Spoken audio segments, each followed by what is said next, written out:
Hello, welcome back to Blender Sushi Live Noding.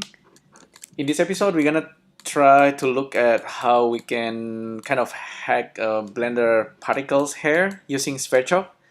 As you can see, the result is quite interesting already. Um, and this is actually really kind of simple. What I like about this is Blender particles hair is very much procedural and interactive, so you can always change a lot of properties and attributes, and you can see the result right away. Yeah, so let's try to build this from scratch, and you will see how this actually set up. Okay, we start with Sverchok, and with Sverchok I'll start with a plain generator, and I'll output a B mesh right away. And we're gonna get just a plane in the 3D scene, and then we're gonna make it like maybe 5 by 5 and then center it. And I'll create another viewer B mesh, and I will generate just a normal like cylinder. Later on we might use something that's a little bit more complex than cylinder. For now it's just cylinder. Okay, so this is SV hacking hair. And with the cylinder we also gonna output it. I'm gonna turn off the cap for now and make this a little bit smaller, just like a strand of hair. Actually make it slightly bigger and make it 8 vertices, and then increase the subdivision to 12 maybe. Okay, the next thing we want to do is to add particles to the plane. So this guy is going to be the emitter. So Blender particle, select with this guy being selected, create new, and right away we gonna switch the type to hair, and we're gonna turn on advanced, and we're gonna emit from vert, turn off random, so it's totally simplified now. So we have the hair happening, and then we're gonna instance these objects to the hair simulations, but we're gonna do it using modifier. And this is where things get quite interesting. There's a particle instance modifier, and this guy actually works really well with hair. I'm gonna assign the particle simulations, and we get that by default. We're gonna turn on create along path in the z-axis. Since we want to do it in the z-axis, we need to rewire our instant object in Blender. So in the Sverchok, okay, vector rewire, and then switch this to Z to Y. I know this because I tried it multiple times, and then seems to be the setting that works. Okay, now we are ready to play around with this hair. I'll reduce the number first, make it just 25. The hair length we can control. You can see how to make this clearer. I will use a matte cap perhaps. Okay, that's a bit better.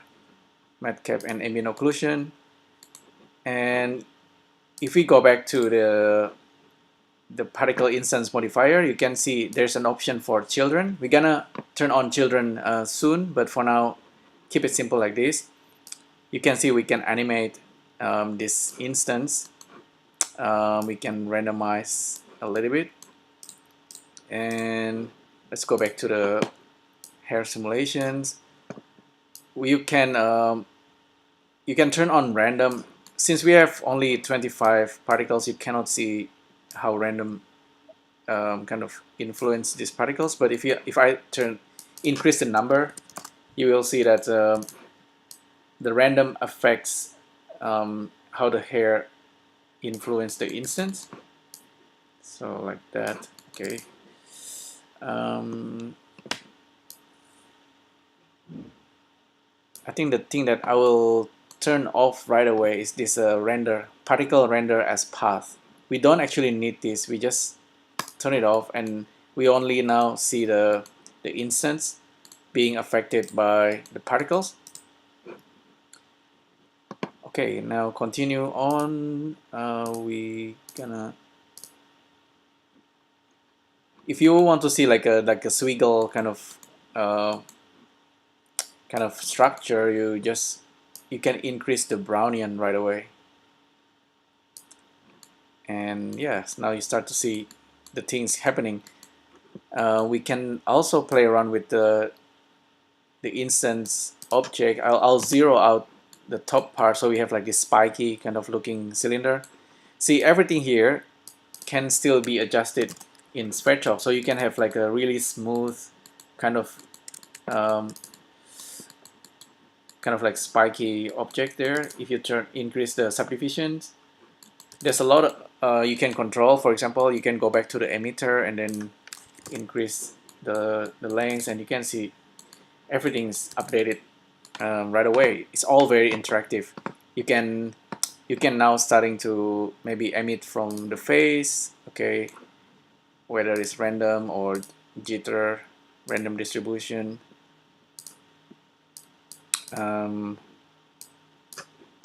normal affects the height, and then you can also control the length of the hair. I recommend you to also try use for growing hair. If you want the things like graffiti to affect the hair, but I'm not gonna do that for now. Let's see what else we can do here.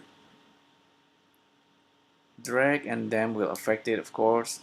If you want to turn on hair simulations, you can do that. Hair dynamics, and then so you can give it a try yourself. It's very slow because I'm recording, but if you're trying it yourself, it's a little bit faster if you're not recording.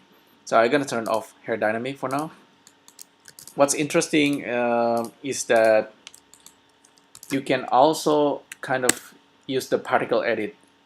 In Blender, you can actually edit hair and comb it. So you can comb the hair and the effects will be updated to this particle, I think. Oh, it's actually not affecting it. Oh well. Maybe I forgot to turn on something here.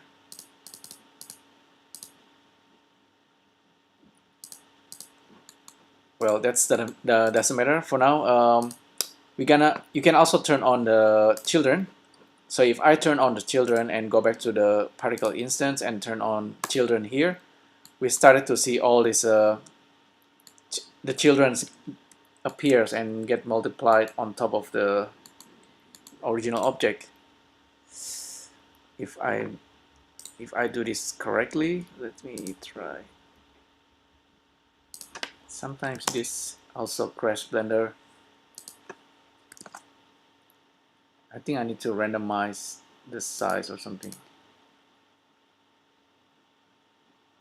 Maybe try smaller number.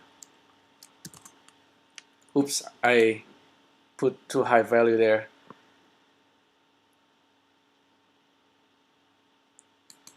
Wow, that's not good. I'll restart Blender. Terminate it. So be careful with the number you put in for the children of the hair. That's gonna really multiply the number of the hair, and it's gonna give like really high resolution results. So keep it small value when you're testing things out. So normal, tangent, can randomize. Okay, randomize that thing. Oh, okay, this one is quite interesting. There's the times. Okay, this is also quite interesting. If you multiply the mass and the size and then randomize the size of particles, you're starting to get really kind of abstract kind of structure there. Increase the size, and then now it start to get more in control, because if the size is small, it's gonna be multiplied with the mass, and it's gonna looks very chaotic. But this is pretty good.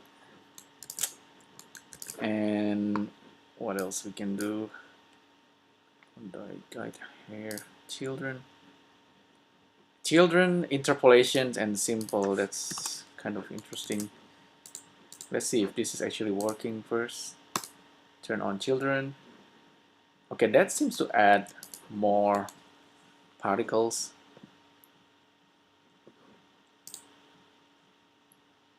Go back to this.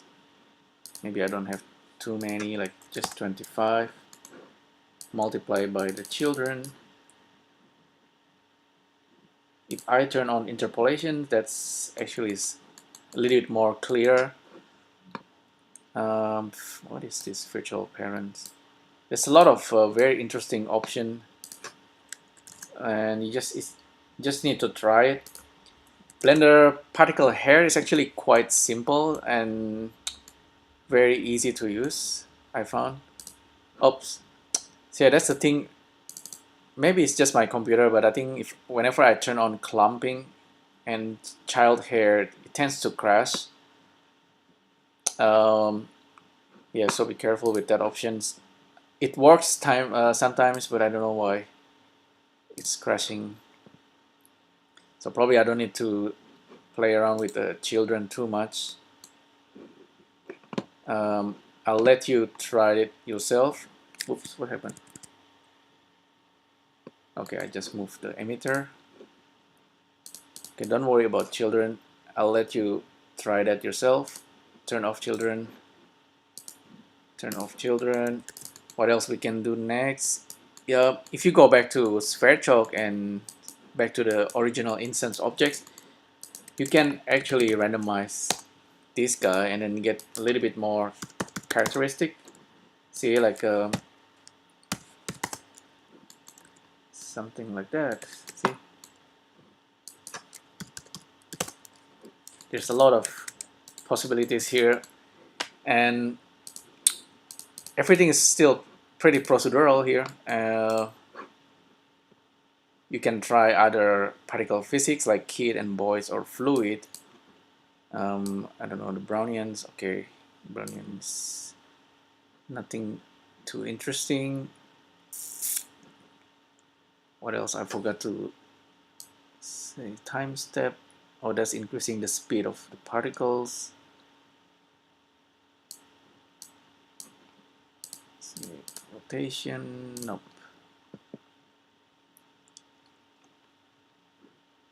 Okay, we touch the hair length. Regrow.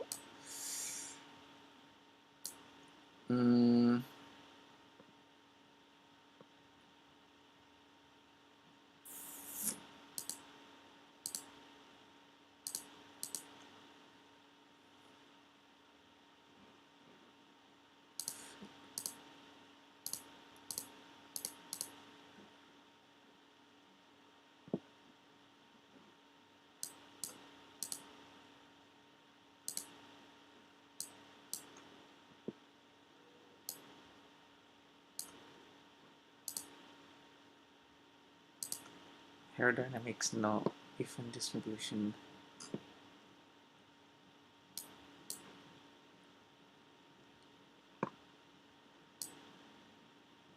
Well, I guess that's pretty much it for this live noding. There's nothing much to say. You can keep trying, you know, like increasing the number. It's gonna get really complex. I'm pretty sure there is one that controls the animations here. I forgot. It's probably here in the path. If you turn on the path, it's actually becoming the particles, but it's a bit segmented. You need to increase the. You need to turn on B-spline or something.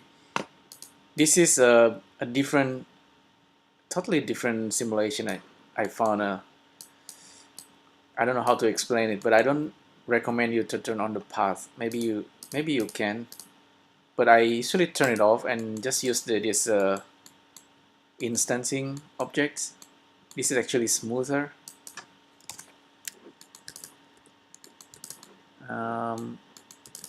Yeah, I guess there's nothing much to it. If you just have to give it a try and then try all the settings. But this is already pretty cool because if you change the emitter, for example, instead of plane, you use things like icosphere, you're gonna get a different result right away, like instantly. You see, it's like totally different result simply by changing the emitter, and then you can also change the instance geometry, and you can increase the number. So like 1000 particle is actually very efficient in Blender. Like that's too much. I think over, if it's too much, it's starting to becoming like very chaotic. Probably it's good for plant or something. See, you can design like a plant in Sverchok and then you instance it this way using particle hair. It's gonna be really interesting because you can control how the plant is growing. You probably cannot have multiple particle instancer unless you actually use, instead of using a single objects, perhaps you can use multiple objects. I'll show you what I mean here. So I'm gonna turn off the matte cap, and for this guy here, I will give it a material. So this one get the red material. If I have another cylinder,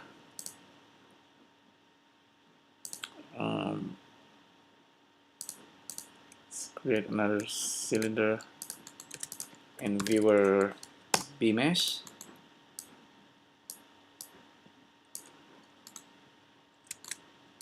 I can do the same thing.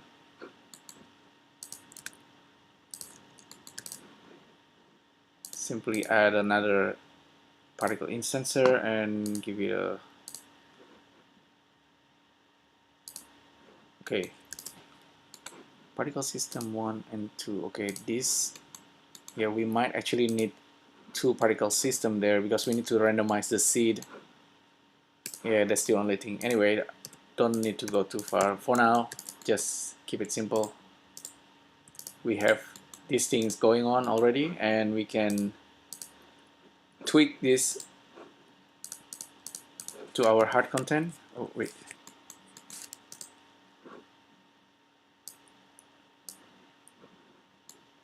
Yeah, I think that's pretty much it for this live noding. Let me know what you think, and if you have anything to add to this. But other than that, I think that's pretty much it for this live noding. Thanks again for tuning in. I'll see you in the next video.